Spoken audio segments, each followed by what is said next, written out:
Hi, everybody. Nice to see you all. I have a little methodology talk about experience.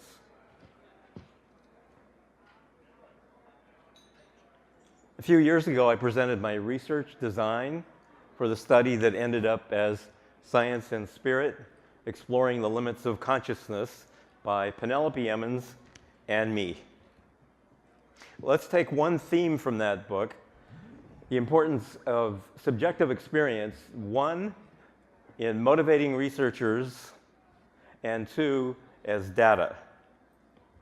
I'm a sociologist of science and knowledge, and I like to blend intuition and science. I'm big on multiple methodologies and perspectives. I think that objectivity is a nice ideal, but in reality, when research is done by human beings and funded by human institutions, then it's a myth. In fact, objectivity is part of the ideology of normal science. I think science ought to be a never-ending, open-ended, unbounded search, like the search for the perfect dress. Now, of course, my ideal is at odds with basic psychological and social processes: prejudice, social control, conformity, power relations, and so on. Sadly, studying the so-called paranormal is labeled deviant by these processes. And I think actually that a concept like psi ought to be put up on a pedestal alongside dark energy and dark matter as representations, placeholders for what we don't understand about the universe. Okay. I don't think psi is any squirrelier than dark energy and dark matter. So, and of course, persistent anomalies should be highly valued as clues to what is missing in our paradigm. But of course, this deviant labeling makes it difficult for those of us in SSE who want to study consciousness or exploring the extraordinary, another group that I belong to. And one of the reasons for the deviant labeling is the strong emphasis on materialism in Western science. So how do people actually get motivated to do this research given all the disincentives? A very strong reason is their own subjective experience. Elizabeth Mayer is a great example. She talks about how her daughter's harp was stolen, and then she engaged the help of a dowser, and when they found it, she was just astounded. It changed her worldview so completely that she ended up looking into psi research. Jim McLennan, the sociologist, did a survey of elite scientists in which he found that there was a strong correlation between their having had a Zinger ESP experience of their own and thinking that ESP had been established scientifically. There was no correlation between them actually knowing the psi literature and thinking that ESP was established scientifically. So experience triumphs. I found the same thing in my study of UFO researchers, that the most important reason that they got involved in the research was thinking they had had a UFO experience themselves. Russell Targ talks about how it was very important to the funding for the remote viewing project at Stanford because of the influence of Wernher von Braun talking about his experiences with his psychic grandmother. Now, I had my own PK experiences when I was in college, and those were a big motivator to me, got me interested. And my first real study of the paranormal was Chinese ghosts in the early 1980s, which we'll pass over for now. By the early and mid-1990s, my mother died. I had experiences with spirit mediums in the spiritualist church. I met Penelope, a spirit medium, and those are the experiential things that got me interested in doing the research with Penelope on Guided by Spirit. Stephen Browdy tells us that when he saw a demonstration of table tipping, he just knew sometime in his career he was going to have to investigate these things. You need to get Immortal Remains if you haven't read that book. And I've also had table tipping experiences, and it really made me wonder what's real and what's fraudulent, or maybe both. Russell Targ says that in his salad days, he was a trick magician, and he was astonished to find spontaneous ESP things going on in his act. And that really got him going. Now, not everybody has had that kind of motivation. So, for example, Dean Radin says that he got interested in mysterious things by reading about mysterious things. But some of you will recall a few years ago at SSE, he told us about how he had precognitive dreams as an adult. And one night he dreamt he was going to be in a car accident. He took a circuitous route to work the next day to avoid that, but he got rear-ended anyway. Now, is it a synchronicity that we just heard about a precognitive dream about a car accident in the last presentation? I didn't see that come until I just heard the last presentation. Quick recap. Subjective experience is a powerful motivator for researchers. But can we use these subjective experiences as data? Well, sometimes we don't have much choice but to use subjective experiences if we want to know something about the phenomenon.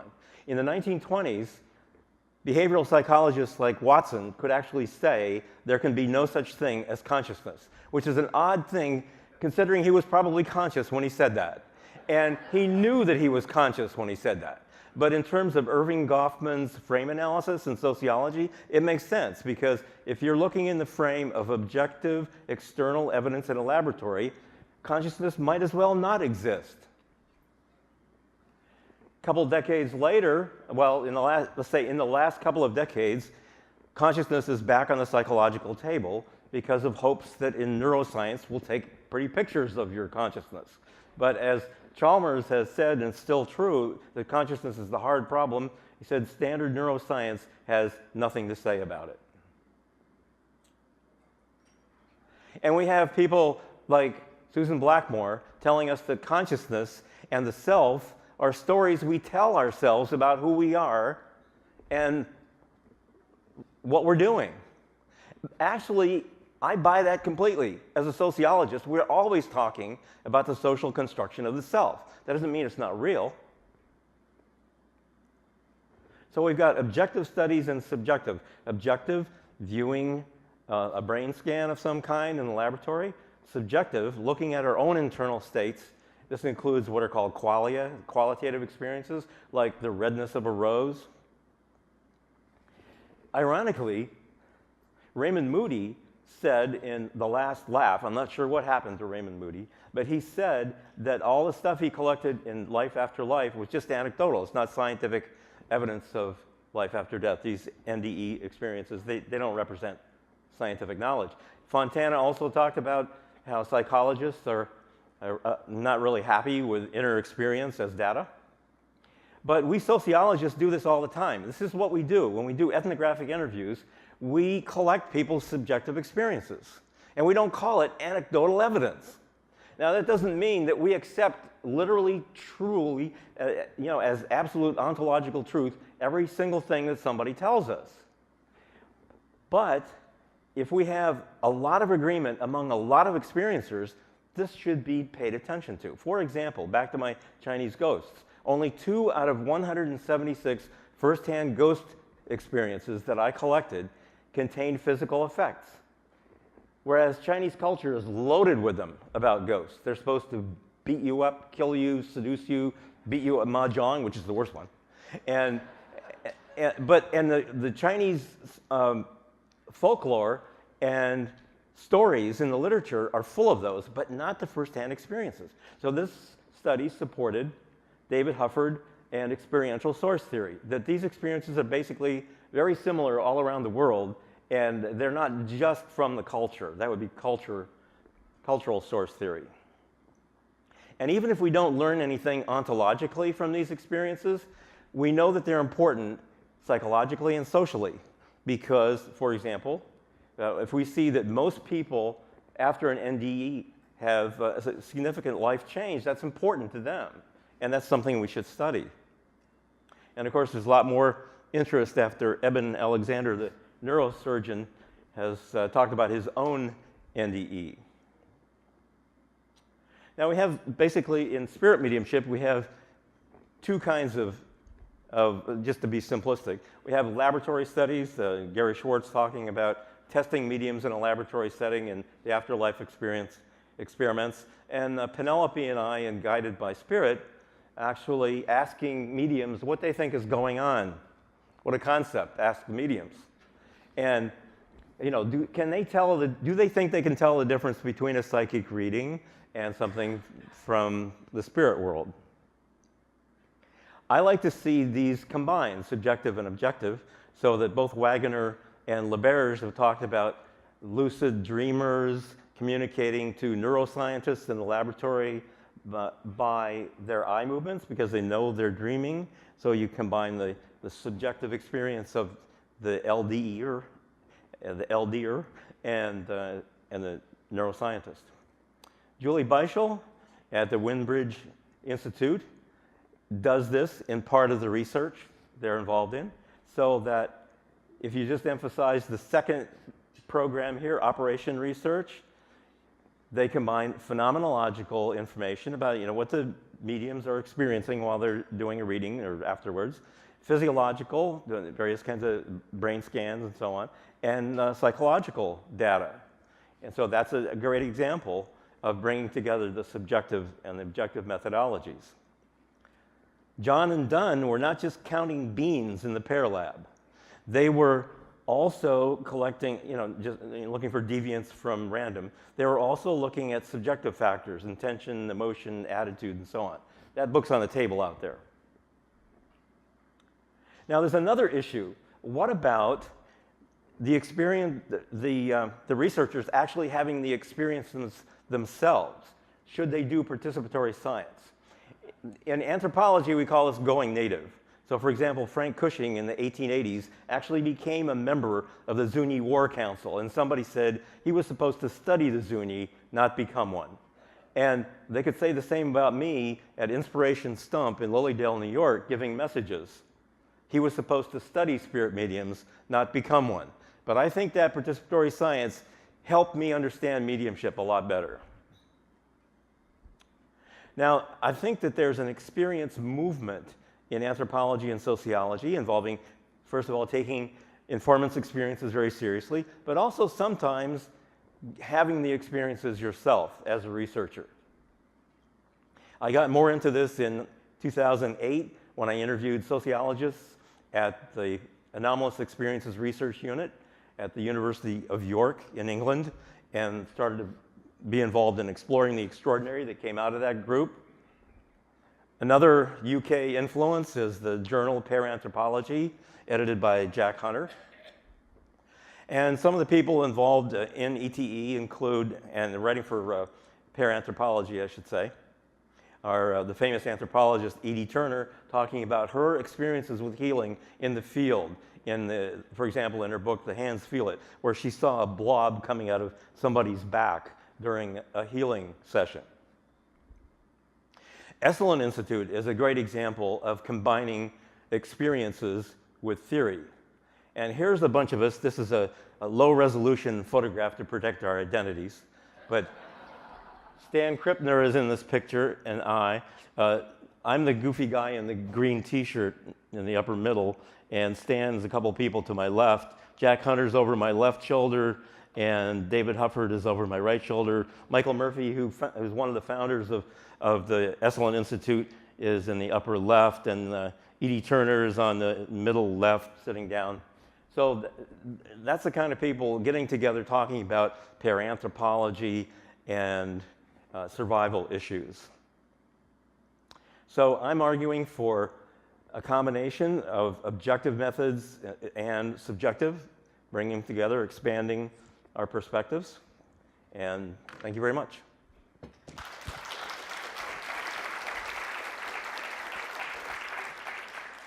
Very good, thank you. Do we have some questions for our speaker? True to form.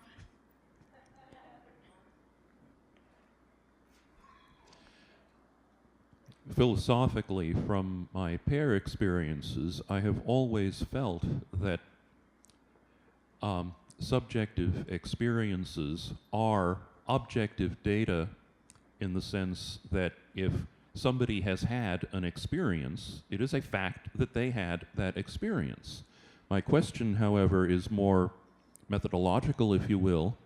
How can we verify or check that? With one individual, you can't necessarily in the usual perspective of objective data. And that's why I say it's important to look at patterns in the data. You could figure any one person could be easily lying to you. When you do an ethnographic interview, we know about social desirability response. So you might not be getting their real internal state. It's very difficult to check that. Now, there are some tricky ways that people have devised to figure out what the social desirability response is, which I won't go into, but it's definitely a problem. That's why I would never rely on one person's statement. I'm delighted that you gave this talk. I'm a neuroscientist, and I explore altered states of consciousness using EEG, brainwave mapping. And I've recently gotten into drug-induced altered states, and I record the objective data, and then I record the person's subjective experience, the recall, and it's very, very valuable. Good. It's part of the data set. And then I also experience it myself because you don't know what you're talking about unless you try it. And when you get into that area of research, you have to have the experience to really understand what you're You did the doing, Jekyll what and you're Hyde talking thing. about. So I endorse participating in these experiences as much as you can to really, know what you are talking about. That's great. I think there's a broad cultural movement in science to accept this and to do this. You even see it in mainstream anthropology and sociology of people doing less bracketing of the experiences people have. But the taboo against it, because of objectivity, is what has kept us from doing it. All right, let's give our speaker a round of applause. Thank you so Thank much. you.